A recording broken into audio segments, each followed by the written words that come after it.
South Korea battles unprecedented wildfires. South Korea is facing one of the worst wildfire disasters in its history. Acting President Han Duck-soo has declared a national emergency as relentless fires continue to spread across the southeastern region. At least 24 people have lost their lives, dozens are injured, and over 23,000 residents have been forced to evacuate their homes. View of burning forests, firefighters combating flames, and evacuees in shelters. The fires began in Ulsan County but quickly spread due to powerful winds reaching speeds of 27 meters per second. Cities like Andong and Cheongdu are now engulfed in flames. More than 17,000 hectares of land have been reduced to ash, including historic wooden temples and cultural landmarks.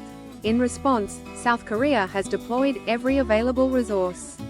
A total of 128 helicopters, 1,100 military personnel, 3,000 firefighters, and 4,500 public officials are engaged in containing the disaster.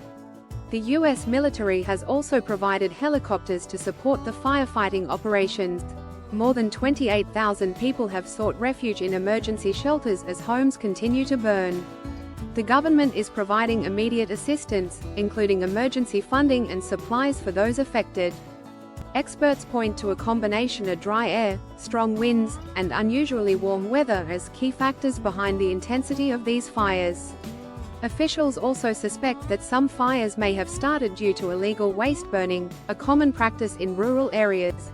In light of this catastrophe, the government is considering stricter regulations on waste burning, improved emergency alerts, and faster response systems to prevent future wildfires from reaching this level of destruction. The largest wildfire on record in South Korea occurred in 2000, burning nearly 24,000 hectares and claiming 2 lives. In 2022, another major fire burned a similar area, with 1 casualty. However, the current wildfire is the deadliest South Korea has ever faced. Firefighters continuing their efforts, residents watching the flames, and a message of resilience. As the nation battles this crisis, the focus remains on saving lives, protecting homes, and preserving South Korea's rich cultural heritage. Authorities are working around the clock to bring the fires under control and prevent further tragedy. Emergency crews silhouetted against the fire, with a hopeful message about recovery and resilience.